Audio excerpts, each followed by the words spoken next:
Okay, guys, coming up next is going to be a fun one. We have a really cool podcast. One of my favorites, especially around haunt season. Nobody really covers like Not Scary Farm podcasting wise, like Gabe and Nikki. A lot of podcasts, it seems like, always favor HHN and don't give the Knots or even the Six Flags like a fair chance at comparison. And these guys always do. So it is really fun to get their take on just the haunts in Southern California that aren't necessarily Halloween Horror Nights. But guys, welcome. Thank you for being part of our halfway to Halloween event, man. Hi, Hi. thank you for having us. No problem. No problem. Thank you for taking the time out. Like I was saying, like you guys always do a good job of covering Knott's Berry Farm, like specifically. It's always fun to like get your guys' take on the returning mazes, like how they chose what they choose to like stick around, and then the new stuff that they brought in. Like I know you guys and my buddy John really liked that Mesmer maze last year. Yeah, That's Oh Mesmer was yeah. called, super. right? So, what is it about Knott's, man, that you guys enjoy? We'll go first. Sure, I'll go. For me, it's the fact that it's like a whole park vibe. It's not just you don't just go there for the mazes. It's like it's all around you all the time. You're literally like never safe. You never know who's going to come around whatever corner, what's lurking in the fog. It's literally like you're always on alert, and I think that's what you want most when you go to one of these events. It has its own special feeling that you just can't even describe.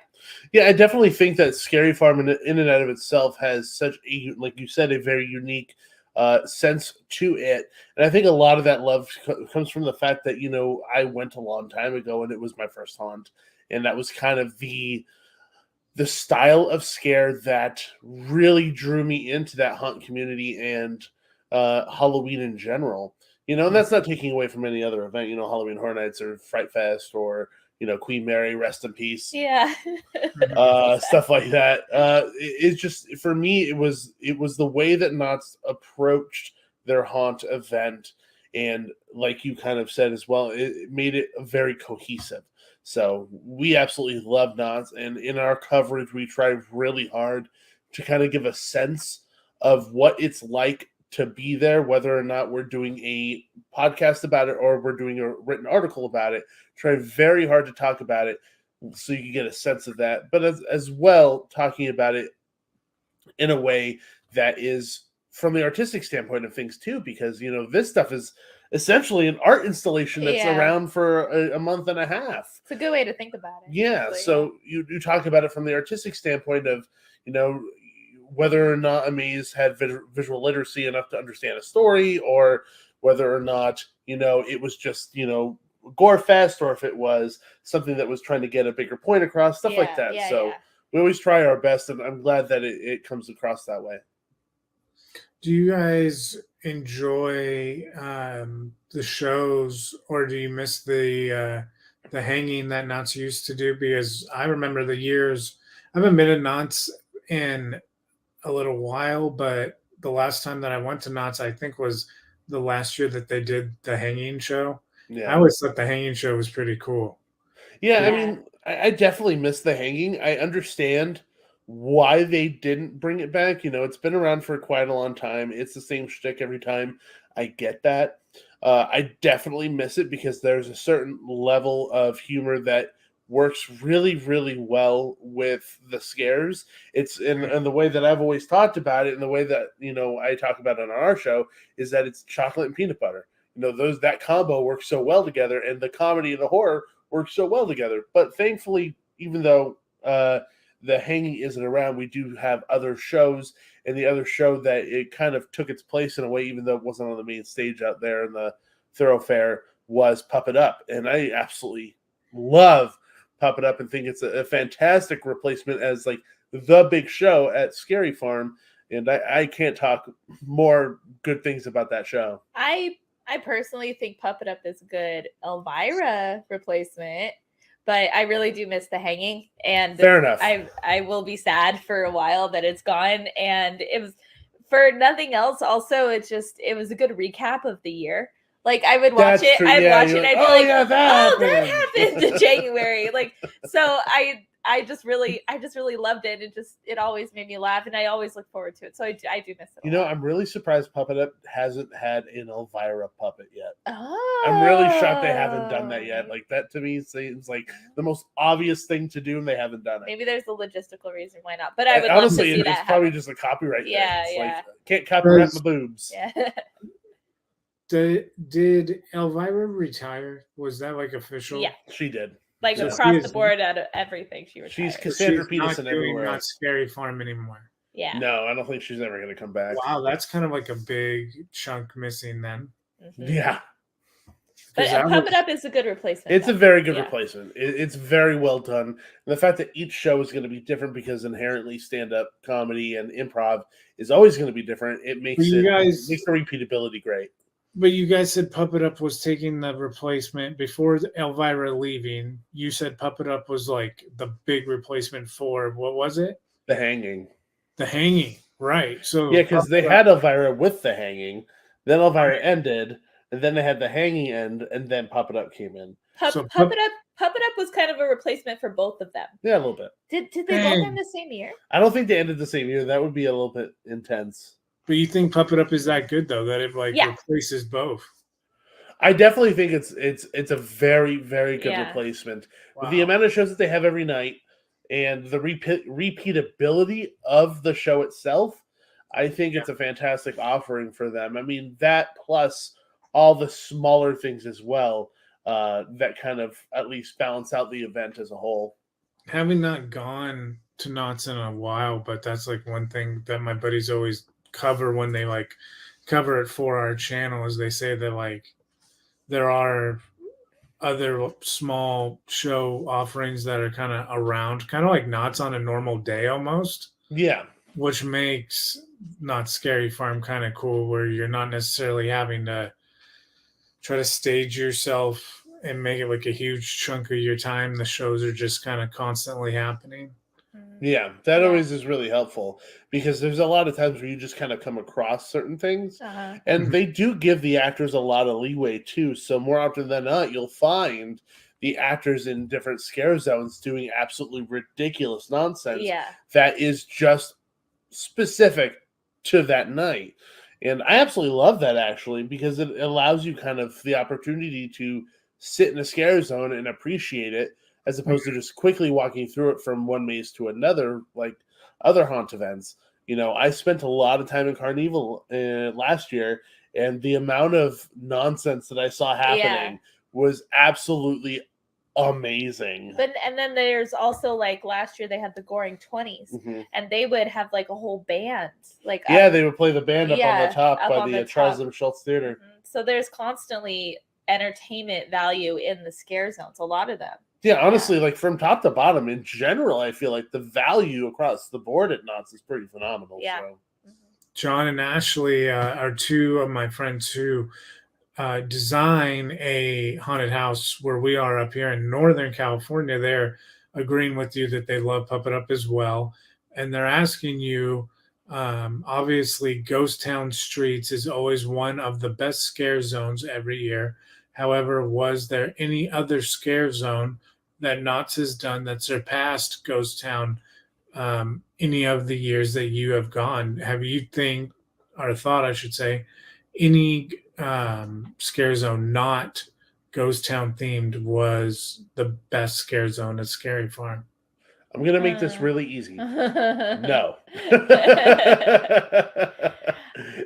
I feel like Ghost Town is such an integral part of the identity of what Not Scary Farm actually is that I don't think any other scare zone can top it.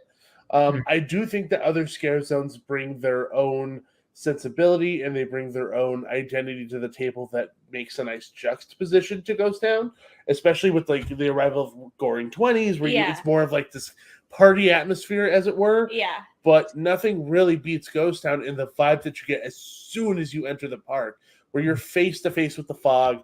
You see all the monsters lurking in there. You know they can see you. You can't see them.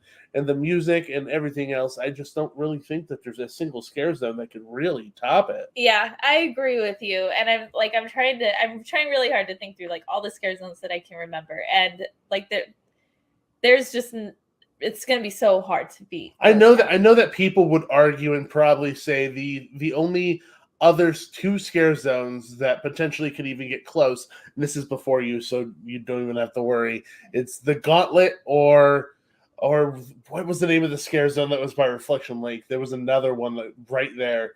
But those are the only other two scare zones that I can think that people would maybe argue are better.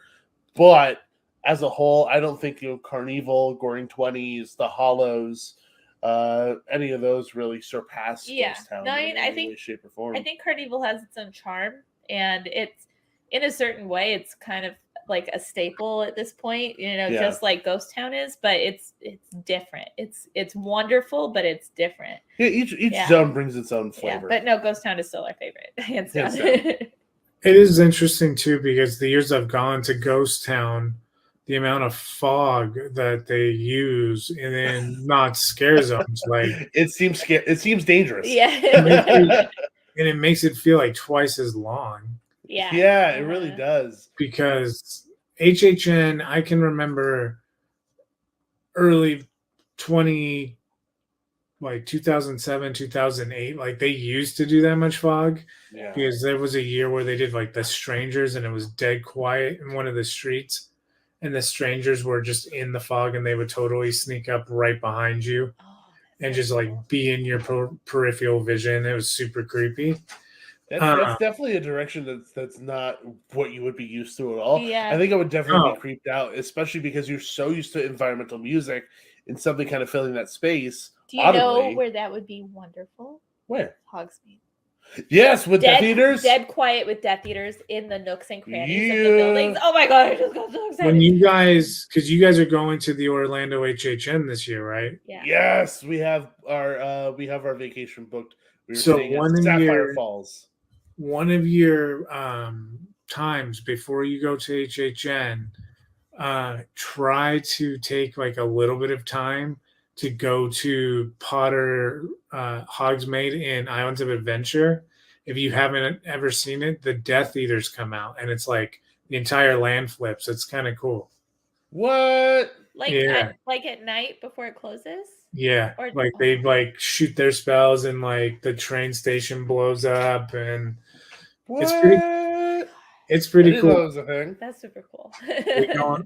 I didn't think that they would like go into the stores. I was trying to get a picture of one, and I was trying to like come around him to come up in front, and he was following this girl, and the girl went into the wand shop, and I'm like, okay, he's gonna turn around now. And no, he just like threw the door open and went to the wand shop. I was like, dang. That's fantastic. It's pretty wild. Yeah, they need to do that here. They need to do that in Hollywood. That'd be so cool. Yeah. I don't get why they don't. I know. I think it's just a logistical thing when it comes to contracts and, needing to get certain signatures down before, doing those sorts of things. And I know that, especially with last year and this year, it would make the most sense, especially because you have to walk through there in order to get to those mazes on behind Curious Storage parking structure. So having to walk through there, why not have a scare zone? It would be cool. Yeah, it would. It'd be one of the few scare zones where you have to walk through it. Yeah. It's supposed to go out of your way to go find it. And it's like not super hard or anything. Like it's Death Eaters throwing spells, so you can make the argument that they don't like gore up Harry Potter or anything. Like, I mean, I would love to see some dead characters. They just need around. fog and Death Eaters. Keep it super simple, like you said. No ambiance music, just like literally a quiet night in Hogsmeade. Like, it'd be so cool. Yes. Okay, we're getting off topic, but the only reason why I think there would need to be music is because typically that scare zone on the main thoroughfare is really so loud, and it has so much like hardcore Rob Zombie music that you would hear that. Okay, then they could just have wind noise. Music. Wind noise. No, loud wind noise. Loud wind noise. Yes. That okay. Sure. I'm just talking about like a natural sound. Never mind. Well, let's stop talking about that. This is what the podcast is like, people. So you've been going to Scary Farm 2007, you said was your first year? It's been Yeah, that was my first year. What was your first year? 2012, 2013. Yeah, 2012, 2013. Yeah. I introduced her Yes. to Scary Farm Yes, because he took me for my very first time. Yeah, because you were a HHN person before that. Well, person in quotation. That's what you would The first year I went to HHN was 2012. You were an HHN person before that. For 1 year. For 1 year. Technically. Yeah. What I was going to say is, did you, Gabe, go in the stepfather attraction at Knott's Berry Farm? I did. Okay, it was very bad. What was your group and or your specifically, what was your reaction to the stepfather attraction? I mean, we went in thinking that it was going to be something like really cool because obviously it's a movie tie-in and by the way, just so you have context, Yeah. It wasn't a full maze. It was literally like a gigantic box. Okay. Like imagine a key room. A key room, yeah. But then the stepfather movie. Okay. So like certain lights turned on with cues from the trailer and like that was it. Like that was literally it. And I think we left, we're like, that was really dumb. That was really dumb. The table saw like swung above you or whatever. Yeah, there was some weird like little like things that happened in there, but like nothing that was outstanding in any way, shape, or form. Okay. In the slightest. I don't know if that actually counts, but Ashley actually asked, what was the worst maze that Knott's had ever done? In your opinion, the worst one? I think you and I are going to agree on this probably. Probably. Dead of Winter? Dead of The one that was all snow and it was like super bright. Oh, yeah, I didn't like that. Yeah, so Dead of Winter was It was a maze. like Frozen. Yeah, so There it was a maze that is where Dark Ride is now. And the whole concept was like, oh, mazes don't have to be dark to be scary. So it was a little bit brighter. It had a lot of snow and ice and things like that. So a lot of things were white. It was nice on hot nights. It was nice on hot nights Yeah, because they it's were cold in having the there. air conditioning running like crazy. Yeah. But overall, it just never hit the level that it should have. Yeah. I don't think a lot of that had to do with the brightness. I think a lot of it came down to maze design and where the scares were located and how scare actors had to approach guests. There were some cool things here and there, cool but things, overall, like the body in the ice. Yeah, there's some body in the ice you'd walk over. They had you could easily missed though. Yeah, I mean, like a lot of the cool things were just minor additions. Yeah. Rather than a full-fledged scene or something that really made a difference. Yeah, and when it got busy, like conga lining, it was just horrid, completely terrible. It was really bad. Yeah. Is there, we have calls in the back, and I see the calls in the back calling for the return of infected and stuff like that, and we'll get to that in a little bit here. I was going to ask you something because I have always been, and I will always be, team HHN Orlando over everything else, just because that event was like the holy grail to be able to get to go to, and then now to be in a spot to get to go to it, it's like it means that much more type of a thing. And to have gone to Hollywood since 2007 every year, 14 years consistently devoted to going to Hollywood, and to kind of see it devolve to what it is right now from what it was. Like I had told my wife, my dad is going to Hollywood's HHN with me, like 70 years old. He's going to do it with me this year. And then after this year, like I'm fine not spending the money to do Hollywood to like put that towards going to Orlando. Like I'm okay with that. And that it is what it is. Like just because Orlando, having gone to HHN 30 last year, like it's like, yes, it is that much better. Like I don't want to crap on either one, but yes, it is that much better. Yeah, I mean, like with I feel like the thing with Orlando's Halloween Horror Nights is that it feels like a much more cohesive event. Like the thought process that's put into the scare zones and the mazes, and literally every other little moving piece in that event feels much more thought out. I do think that they have a huge luxury in having space as well, because unfortunately Hollywood is in a situation where if they want to put stuff on that backlot, it's a working backlot, and the way the business works, they have to rent out that space. They can't just take it, because movies are filming there, TV's filming there, and stuff like that. So, we are unfortunately in a situation where we don't have a lot of opportunities and spaces to put mazes. That's not my critique. I have a I'm not saying reason. that's. I'm no, just I'm saying just that's saying. a fact. I'm just saying I want to turn because I have a different reason. Moving on. What's your critique? My thing is the freedom that they give the actors. I think Orlando gives much more freedom to their actors to have fun. I think within the mazes specifically. No, scare zones too. I don't feel that way about the scare zones. I feel that way about the mazes. We can disagree, and you can let me talk. Wait, did I say it wrong? I don't know. I think I said it wrong. I don't. If you're gonna disagree with me, then no. I feel like the amount of freedom that they get in Orlando, it doesn't apply to the mazes, because I feel like the mazes are the exact same thing.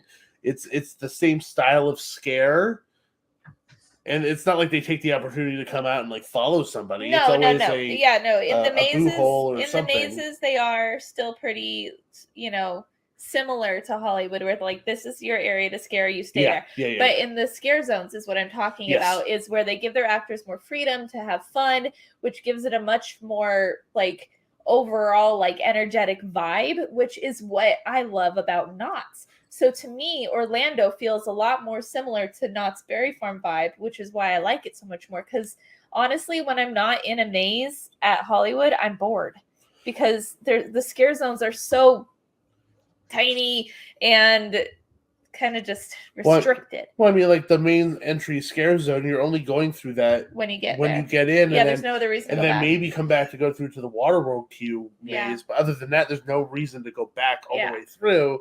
And if you have the scare zone on the back lot, which is more like a gauntlet, it's a choice. You don't have to go through it. You could skip it if you want to. Yeah. But on crowded nights, who would want to go through that, because it's all sardined? Yeah, I don't want to go on another rant about Hollywood scare zones. I've done that too many times. But in general, I do agree with you. I do think that there are particular actors that work at Hollywood who have a lot of fun. And I'm not. And you feel that energy. I know. Yeah. I know. I'm just saying that there are particular actors that take advantage of that scare actor position and have a lot of fun, inject a lot of energy, inject a lot of freedom into their position because they can. And I think there's a lot of people that lean back on that position as like, okay, we're good here. I get the vibe. I'm just going to do what I need to do, as opposed to going above and beyond. But there are some scare actors at Hollywood that are just tremendously talented at what they do in those street zones.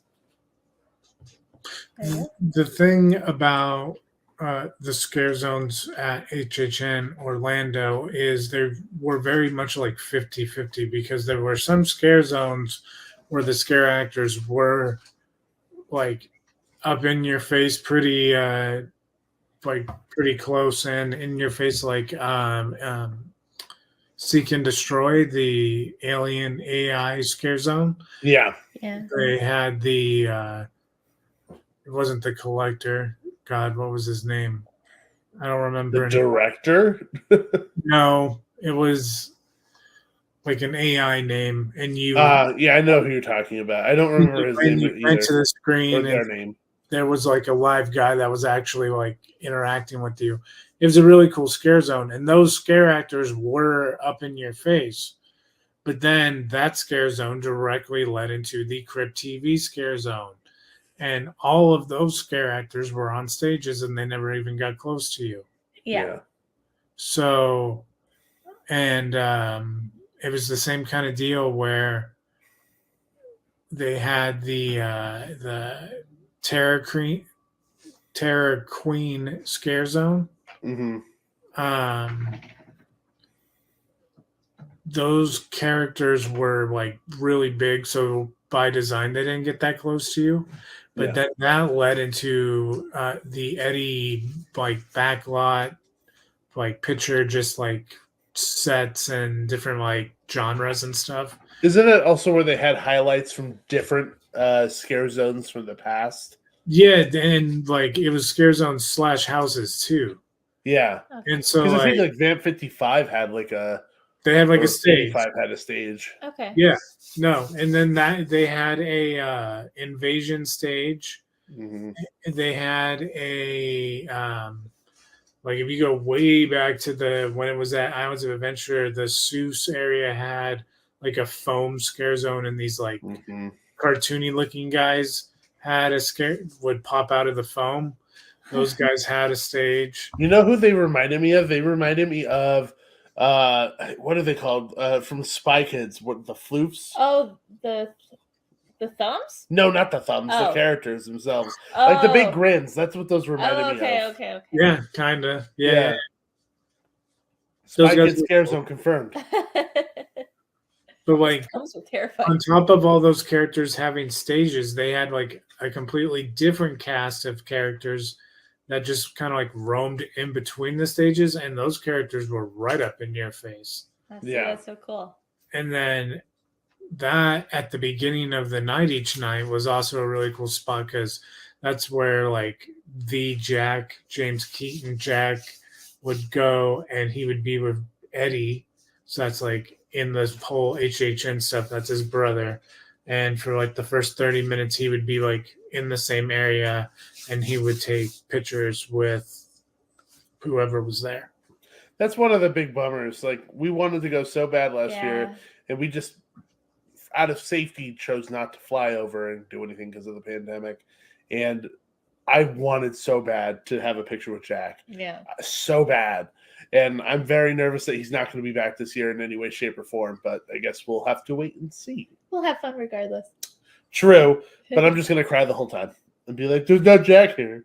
So you're normal? Yes. Probably. Yes. My normal demeanor. Just continue to cry. Just crying about different things, really. Great.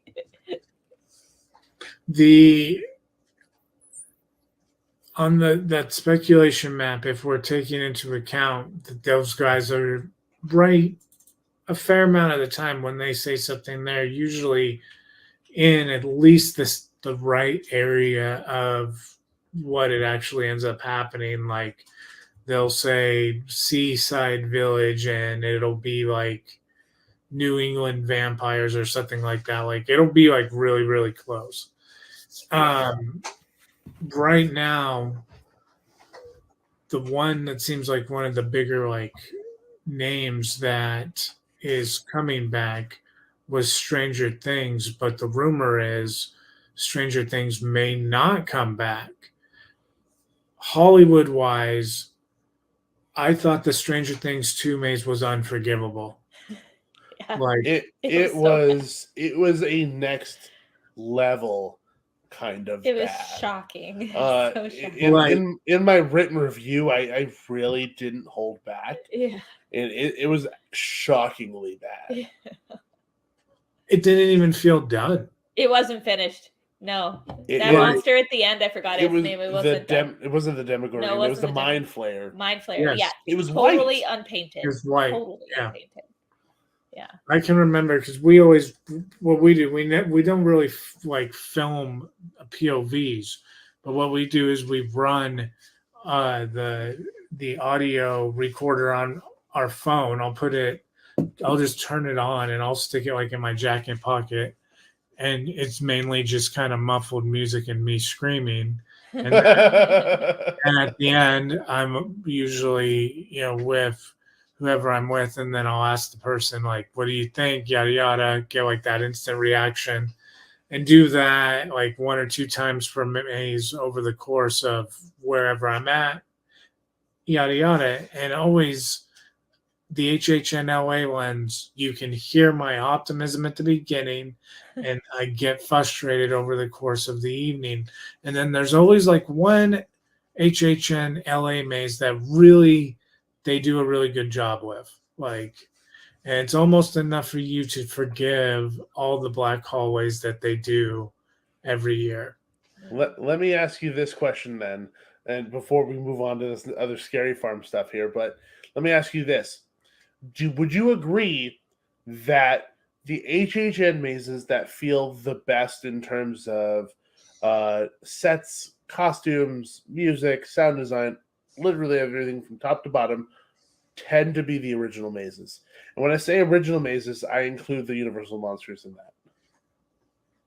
I would say definitely the Universal Monsters one. The La Llorona mazes are definitely in there, so that's an original. Yeah, because you have El Cucuy, La Llorona, Universal Monsters mazes. There's a good handful of original. Holidays in Hell, Pandora's Box. Hell, yeah. Whenever it seems like they go to something that isn't IP based, it feels like they're not put in a box, and they have fun with it. And we all know that Murdy absolutely loves Universal Monsters. He has such a love for them that I feel like that passion really, you could see it in each iteration of these mazes that's happened, from the first Universal Monsters maze to Frankenstein Meets the Wolfman to Bride of Frankenstein Lives, which is, oh my god, good. like this is what HHN mazes should be good.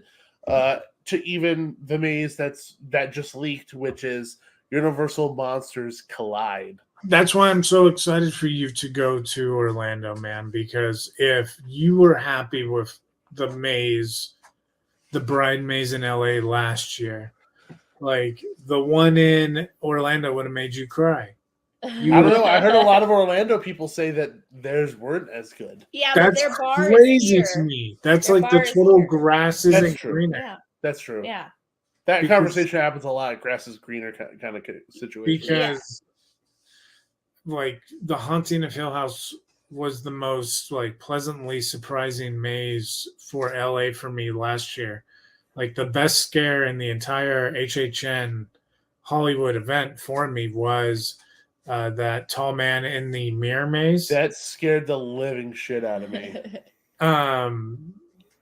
He got me really, really good. And then the difference, you know, in the LA tea room when she's got the poison tea and she's like trying to get you to take it. Yeah. You know how the lights flashed and all the ghosts were like in the walls? Yeah. Orlando's, it doesn't do that. Orlando, you see the mom with the poison tea and the little girl is like dead on the ground. And then you kind of round the corner and it goes into the scene with the brother's wife, pregnant belly. They have like the demon is inside of her pregnant belly. You go into that scene immediately. So it was kind of interesting to see those two differences. Yeah, I think the creative approaches to the different scenes, especially when it comes to IP mazes, is always really, really fascinating to me. Yeah. Like our year, we it was The Shining on both coasts. Oh my god! Oh my gosh! Oh, the Jesus. difference. Because I remember going through ours, I was like, that was fine. Yeah. It was good. And then we went through The Shining in Orlando and screaming, both of us as we came out, we're like, why wasn't ours like that? Yeah. Okay, so what? You went through both that Yeah. year, correct? Yeah. Okay, so this is like the heated debate, and it's usually between people that hadn't done it both in the same year. So the Jack Torrance character design, there's the LA where it was like the full mask, no actual like acting at all. It's just a mask with voiceover being blared over the sound system. And then the Orlando one was a dude who was acting, but he had like this like Frankenstein level bad costume, bald cap looking thing. When you watch it on video, it does not look that good. So my question to you is, live there, did it look that bad in the moment? And then 2, did it look worse than the dude in the mask enough that you actually preferred the LA one? Or was the Orlando one way better? Why are you putting me on this spot? Well, I'm just letting you go first. Okay. I talk a lot. I preferred the Orlando one because I like to see the like emotion on the actor's face. Because that character and Jack Nicholson is just so iconic. Animated. No, and just animated. And it's just and so I forgave the bald cap, and I preferred the one in Orlando. Okay. I think I would have to agree. I think the 100% track record. I thought you were just going to disagree with me. No, I think I have to agree because I think when a character is getting in your face, their expression and their personalization in that moment makes so much more of an impact Yeah. than it just being a mask. When you see the mask, you're like, it's a mask. Cool. Yeah. It looks like Jack Torrance. I like the consistency. Cool. Great. But there is a bigger impact with the person's face being there. I remember saying something like, well, that looked a little silly. Yeah. I do remember saying that, but for me in the moment and going through and kind of being enveloped in the film and in the experience, it didn't detract from my enjoyment of that experience. Yeah. But I did audibly go, they look kind of silly. Yeah, it wasn't great. Neither version is great. Well, I mean, I think that there's also a certain I think there's a certain level of suspending disbelief at a certain point that you have to do for mazes, especially when it comes to like recreating very famous IP. Yeah, and a character that's going to be in several spots throughout the maze. It's it's hard. Because even for me, like one of the visuals that sticks to me to this day, like when I think about that maze, is near the end where he's yelling "Danny boy" and his face comes out of the wall, and it's the actor, and I visually could still remember seeing the actor's eyes and what he was doing with his eyes, and what he was doing with his mouth and all those things. So it felt more real it than a mask. Not even just that; it's more visceral. Yeah. So does that to you make not that much better the fact that they don't worry as much about that holding up to like an IP character? They just create their own characters, and that way it's just solely them acting something that they've created. So they don't have to be George Clooney, they don't have to be Jack Nicholson. They can just be a citizen of Ghost Town, or they can just be a killer clown in the boardwalk area. Like, kind of takes some pressure off, you'd think. It definitely takes a lot of pressure off, but I also think that there's a certain other pressure that comes with that because more often than not, they're tasked with creating their own character. And that kind of leads into the characters that we see in the ones that we know and love now, like Death or the Bride or Otis or Gecko or any of those. And for people who don't know Scary Farm, each one of these characters, mainly in Ghost Town, other Scary Zones they have it, but mainly in Ghost Town, these characters really do have names. And a lot of it comes from a haunt name, or the character's name is mixed with the haunt name, things like that. Because I actually think the Bride's name is technically Lilith. Yeah, I think but it's everyone Lilith, just calls her but she's Bride. called the Bride. Yeah. And Gecko is this goblins type creature, like he just kind of like walks really low to the ground. Yeah. Otis almost looks like a gorilla, like esque guy. He's like really big with a lot of hair. Death straight up looks like a skull with like black lines down his face. Yeah. A lot of those characters that you come to know and love, come back year after year, and I think it's easy not having a Jack Torrance or a Jigsaw or anything like that there where you have to characterize something that's been done in film. These characters can be themselves, which is nice.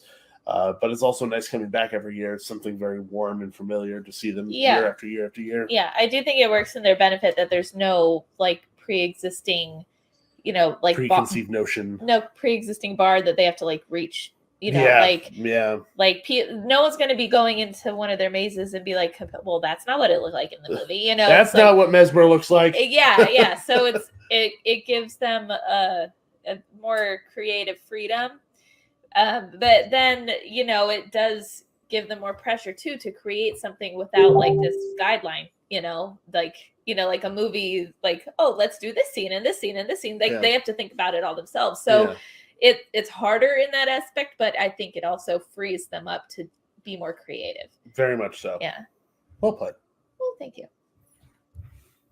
I think that Not Berry Farm, the way that you describe these characters, they are approaching a level of appreciation from like the true Scary Farm fans of like Orlando's appreciation for Jack the Clown and all those characters. It's just kind of I don't know. I don't know why Scary Farm, the footprint on social media, haunt community wise, especially on Twitter, is very much kind of like gatekept by HHN Orlando. Yeah, And I just think it's a bigger audience. I think a bigger audience knows about Orlando than Scary Farm, and I think that has a lot to do with it. And I give a lot of props to their social media team too, because their social media team is really, really good at engaging the fans and making sure that they're being heard, or having fun and posting random silly crap. The Orlando parks do a really good job of that. I don't feel like the parks here in California to do that kind of stuff, and I think they need to, because I actually think that would garner a lot of attention. it is interesting to see Murdy on Twitter now, because there was a time when he was pretty cool before he had like his personal Twitter so out there. He was a lot of fun on the HHN Twitter, like almost to the level of the Orlando, Like a snarkiness. Yeah, and he would like do like riddles, and he would do a bunch of shit. And I don't remember what it was that we solved, but it was a some kind of like 5-step process that it began at Sunday at 9 a.m. our time, and he dropped the last clue to finish this like puzzle that revealed the next maze was Insidious or something. And we got it. And the prize was he followed you. And then whenever you had a question, he saw it more like higher chance of him coming across it type of a thing, because he's following you. And so higher chance you're going to get your question answered. And like every year he like knew us by name. We would find him in the parks. He's a super cool guy. Yeah, we've run into him a few times, and we've been lucky enough to have some backstage tours of mazes under construction and stuff like that, and I've had the opportunity to speak with him about the processes of going through the maze construction, especially living in Ireland. And the difficulties that kind of come along with those sorts of things. And he's very much an open book. If he has the moment to talk, and if you ask a question, he'll take the time to answer it. Even the silly questions of like, was it cool meeting Alice Cooper or something like that? I'm sure he'll answer that. But I do know that he really appreciates like the more thought out questions about maze construction, maze design, that sort of stuff. So, does Knott's have that kind of a figure? It did. Who? John Cook, I would say, for a while. No. He was kind of for a little while. No, I would disagree, because I think that you love to disagree with me. I do. You do. But hear me out. Then tell me whether or not you agree with me after hearing this. For HHN Hollywood, John Murdy is the face. Like, he is the guy. Him and Chris Williams. Like, whenever you go to a panel for HHN at Midsummer Scream or any other thing, it's those two guys. Yeah. Only those two guys. Whenever you go to a Scary Farm anything, it's typically whatever designers have designed a maze or scares them that year. Yeah. And it's the whole team. The whole team. And it's presented by Jeff Tucker typically, or somebody very particular. It's a whole team aspect as opposed to just like these one or two guys. Yeah. So for me, John Cook isn't that guy, because he's part of a gigantic team that helps put this stuff together. Yeah, he's the infected guy. Yeah, he's the depths guy, but he's not. He's the dark guy. I'm just saying. But do you get what I'm saying? Paranormal link guy. You get what I'm saying? I get what you're saying, but for a few years, no, you are not. Okay, to answer your question, at Knott's, it ebbs and flows more. We don't have a Murdy. But for a few years, John Cook was the Murdy of Knott's. Yeah, he was kind of like the golden child. He was the golden child. He was the person that people would go to all the time. And now he's branched out. He's doing other things, and I think he's still like involved in Knott's marginally. He's not involved in Knott's not at all anymore. Okay, never mind. ignore that. But he's doing a lot of haunted hayride stuff. Haunted hayride which and has doing other gotten small pretty things. cool. But okay, It's gotten much better. Okay, no, okay, but so there was, but no, I'd say Knott's is other than the cook years. It's a group effort. It's a group effort. The cook years. The Still don't private think I was chat. entirely wrong. There's some in the private chat calling John Cook the savior of Knott's Scary Farm. I see. I would definitely say that John really helped steer the ship during some very crucial years of Scary Farm's past, and pointed them in a direction that I think helped them land to where they are now. I definitely think he had a very large impact in the style in which Knott's is now approaching their mazes. Yeah. A very, very large influence in that. Because I know that he even said that, when he pitched Paranormal Inc., nobody thought it would be scary. Everybody thought that idea was a little bit silly. And he basically pushed it through, and he's like, no, we should do this. You got to trust me on this. And I argue that Paranormal Inc. to the last year, its very last year, which was last year, was still the scariest maze at Scary Farm. I thought that it had that much impact on Scary Farm. Mm-hmm.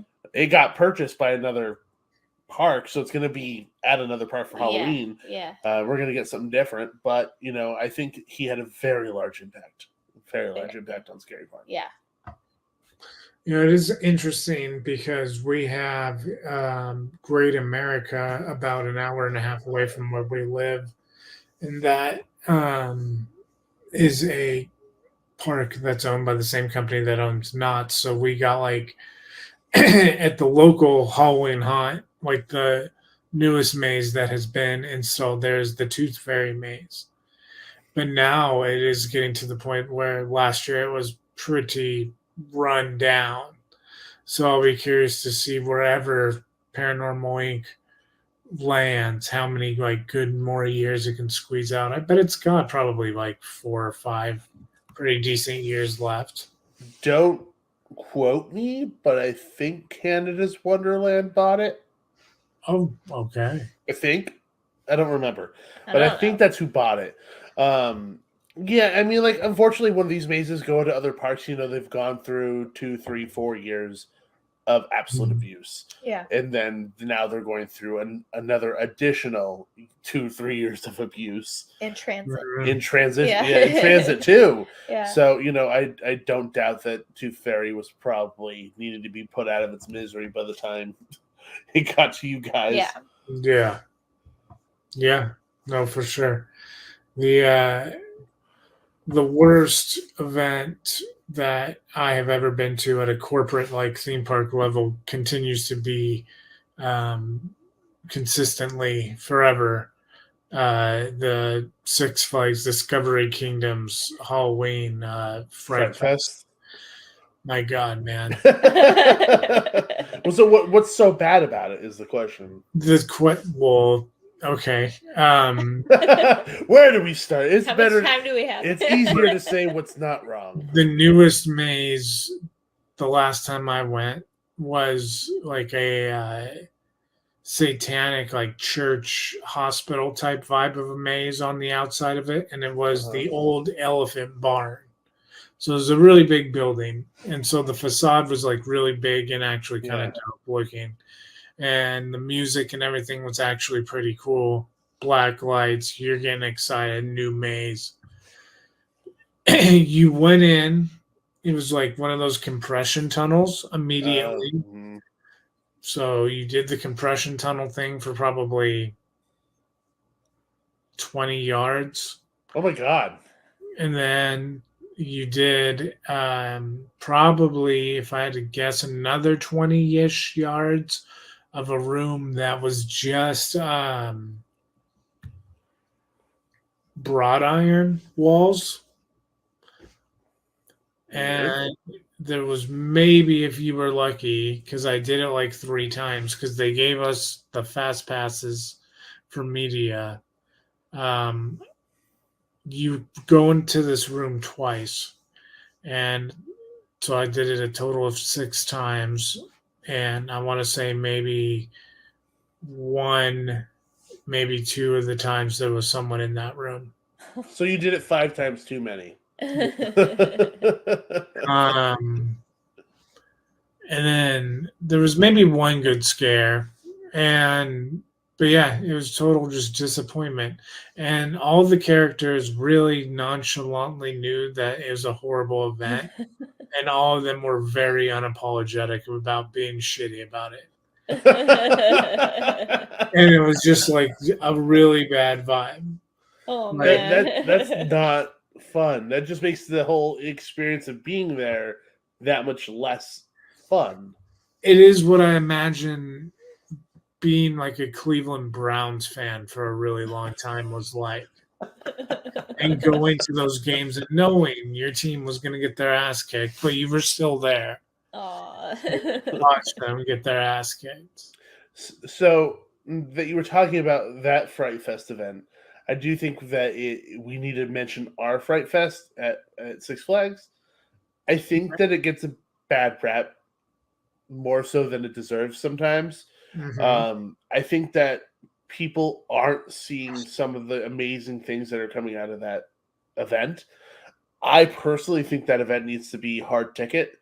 I don't think they need to be doing this whole, you could stay in and you get the whole scare zones and then you have to pay for the mazes. I think it needs to be a hard ticket event. And I think that would increase the quality of the experience of going to Fright Fest. But I digress from that topic because that's a whole nother thing. But I think what Scott Ramp and his Scream team is doing in terms of prosthetics and makeup for every single one of the scare zones is some of the best prosthetics in Southern California. And I'm saying that across the board. I'm saying better than Scary Farm, better than Queen Mary's stuff, better than Halloween Horror Nights. The prosthetics are absolutely stunning. And the scare zones are very fun. They're imaginative. They're silly. Scare zones are awesome, They're and they really fun. take risks. They do new things. They really try to like push the boundaries, and I think it's great. And they test new things. Like remember, what was it? It was called Damned in Disguise, Changed Before Your Eyes. Yeah, it was the like scares that would change throughout the night. It's like a masquerade ball. Yeah, I mean, it's super cool. They always have like big props and like the clowns in their DC area. Yeah, just like you can't beat them. They're City Under Siege. Like talk about icons. It's like those characters are more iconic than I think anything at Knott's. And like that's just my opinion. But I think that's mainly just because Knott's doesn't. Knott's doesn't try to do that. They do not. But they are like, these are not icons. These are not the characters. They put them on a mug, but that's about it. But those clowns are like so iconic, and it's amazing. Like I would go to Fright Fest, our Six Flags Fright Fest, and just stay in the scare zones and not do a single maze because their mazes. The mazes aren't great. They're not great. They close the door one year and then they open the door the next year and they say, "Look at our maze." They don't do anything. Yeah, so I don't bother with the mazes. But yeah, I mean, with the scare zones themselves, I think there's a lot of thought and care put into the characters by the actors as well as the prosthetics and literally across the board. And when it comes to the particular scare zones, there are iconic monsters from each one of the scare zones. You have the clowns from City Under Siege. You have Innocents from the Hill. It's Willoughby's Manor, Willoughby's Mansion, that scare zone up there. I forgot. It's Hill something Hill. Yeah. I forgot off the top of my head. But there's a lot of those different characters that I think kind of get overlooked. And it's a real bummer because there's a lot of redeeming factors to those scare zones at Fright Fest. And I think sometimes the audience that tends to go to that event, which is a lot of kids, scares away haunters like us who appreciate those kinds of things. But they have a slider show. Oh my god, their slider show is so good, dude. Like I'm not even joking. I go there just for the slider. I went to Fright Fest multiple times just for the slider show. Just for the slider show. Like I worked a haunt, cleaned up, and then went to Fright Fest just to see the slider show. Yeah. Like that's how good it was. And I even went up to their creative director and I was like, dude, this is so good. You need to expand on this. This is what is making you unique and amazing right now. Do they still do it or no? Yeah. Well, I mean, like last year was they did it last year. So I'm assuming they're going to do it again this year. Oh shit. Their Okay. slider crew It's is so so good. good, It's so so good. impressive. I feel like this is the most excited we've been about anything we've talked about tonight. So it's good. You should go. Well, like, and the thing is that like it's, you know, we have Decade Brigade, and you know, you have the Queenberry Slider crew and stuff like that, and they all do really amazing things. They're not at the events. We are just not at the Yeah. event. And the one thing that they're doing also on top of that is they're doing physical comedy and choreography that isn't just solely based on sliding. There are other things going on in front of you that Yeah. fill that time that isn't just filler, it's entertaining. Yeah. Like, it's really well done. Just to the music, the beats, and everything. It's just, I could not rave about it more. Yeah. You know, we've done it plenty. Yeah. It sounds like an awesome time. Well, man, you guys again always Tricks.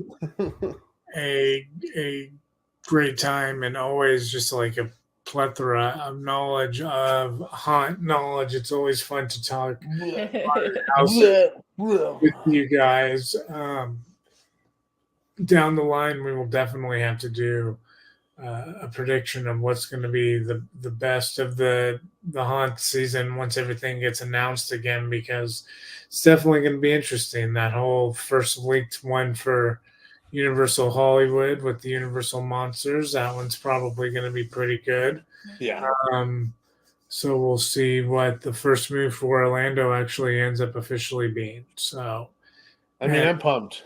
I'm absolutely pumped. And when it comes to this particular time of the year, it's always so exciting. Yep. It's almost like the feeling that you have as a kid, like Christmas Eve. Yeah. Going to bed. It's like, it's that feeling because you're like, oh my God, it's gonna happen. It's here. It's here. We're getting the news.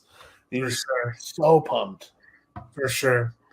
And it's definitely a fun time to be following all the good theme park and haunt coverage podcasts and vloggers. I'm telling you, theme park duo, they do a good job of. It's always fun too when you guys kind of like both enjoy something, but you disagree on a certain aspect. Happens often. People love hearing us argue. I'll tell you that. People have messaged us and like, whenever Nikki's sassy and you guys disagree, best episode ever. The arguments that like totally stall out too. They're like, that what? Say it. It happens quite often, but it's fun. Yeah. It's very fun. Yeah. But anyway, man, thank you guys for being part of the event for us and helping us raise awareness about Haunters Against Hate. And it's always a blast talking theme park and haunts with you. So everybody check out Theme Park Duo, Twitter, and all social media outlets, and podcast. However you're listening to podcasts as well, you can search Theme Park Duo and catch their podcast as well. Thank you guys very much. And we will do it again soon. Yes, thank you so much. Yes. We always appreciate jumping onto these things and love spitting out the knowledge or just talking the dorky talk when it comes to haunts, Scary Farm, or whatever it may be. So we appreciate you asking us on. Always have a blast chatting with you and just loving the season of spooky. Yeah. So cool.